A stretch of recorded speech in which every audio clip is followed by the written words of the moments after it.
বাফুফের national team management কমিটির সভা শেষে ফোর্টিজ এফসির ছায়াবিথি মারিয়ে সংবাদ সম্মেলনে যোগ দিতে কনফারেন্স রুমের পথে কমিটির সদস্য এইসব চেনা মুখগুলো।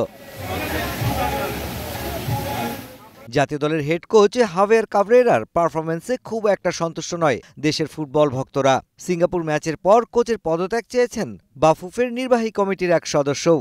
তবে তাতে কাবরেরার ওপর আস্থা হারাচ্ছে না ফেডারেশন, বরং র্যাঙ্কিংয়ে লাল সবুজদের এগিয়ে নিতে বড় পরিকল্পনাই হাতে নিয়েছে national team management committee. Next 3 ইয়ার্সের আমরা একটা প্ল্যান করছি যে নেক্সট 3 ইয়ার্সে আমাদের টার্গেটেড ফিফা র্যাঙ্কিং কী হতে পারে, ওই অনুপাতেই আমরা সব বাজেট করব এবং ম্যাচগুলো খেলবো। অফকোর্স এটাতে আমাদের ভালো ভালো টিমের সাথে আমরা খেলবো। আর এখন যেহেতু আমাদের একটা ভালো ব্র্যান্ডিংয়ের কারণে বাংলাদেশ টিমে একটা ব্র্যান্ডিং হয়েছে হামজা চৌধুরী এদের কারণে, তো যেহেতু আমাদের সাথে এখন অনেক স্কোপ আসছে, ইন্টারন্যাশনাল টিমের সাথে খেলার অফার আসছে, সো এটা আমাদের জন্য আরও ইজি হবে।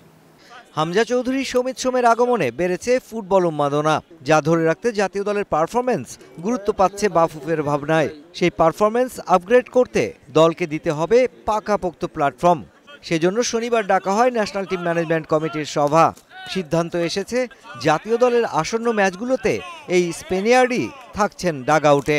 কোনো জবাবদিহিতার আনার এখানে কোনো নাই। এখানে আমাদের যে ভুল ভ্রান্তি, ভুল ত্রুটিগুলি, সেই ভুল ত্রুটিগুলি সংশোধন করা, নাথিং এলস। সাজেশনের উপরে ভিত্তি করে আমরা কিভাবে সামনের দিকে এগিয়ে যেতে পারি, সেই দিকে আমরা ওই পথেই আমরা হাঁটছি। এশিয়ান কাপ বাছাইয়ে অক্টোবরে হংকং ম্যাচের প্রস্তুতিতে সেপ্টেম্বর উইন্ডোয় ফিফা প্রীতি ম্যাচ খেলতে নেপালের সাথে একরকম পাকা কথাই হয়েছিল বাফুফের, কিন্তু জানা গেছে নেপালের থেকেও শক্তিশালী দেশ থেকে প্রস্তাব এসেছে। এই উইন্ডো নিয়ে দোদুল্যমান সিদ্ধান্তে বাফুফে। এখন আমাদের যে ব্যাপারটা হয়েছে সেটা হলো যে নেপাল ছাড়া আমরা যদি এর চেয়ে আরও একটা স্ট্রং টিম, অলরেডি আর একটা স্ট্রং টিমও তারা এখন আমাদের খেলতে সম্মতি দিয়েছে। আমাদের প্রেসিডেন্ট সাহেব নিজে উনি চেষ্টা করতেছে, এই নেপালকে উনি যদি ম্যানেজ করতে পারে তাহলে আমরা ওইখানে চলে যাব। এদিকে আসন্ন অনূর্ধ্ব-23 এশিয়ান কাপ বাছাইয়ের জন্য শক্তিশালী দল গড়তে চায় বাফুফে। বাংলাদেশি বংশোদ্ভূত প্রবাসী ফুটবলারদের ট্রায়াল থেকে 6-7 জন সুযোগ পাচ্ছেন এই দলের ক্যাম্পে, যেখানে থাকতে পারেন জায়ান আহমেদ। কিউবা মিচেল ও ফাহমিদুলের থাকাটাও অনেকটাই নিশ্চিত, যাদের নিয়ে শক্তিশালী দল গড়তে কাজ শুরু করেছে বাফুফে।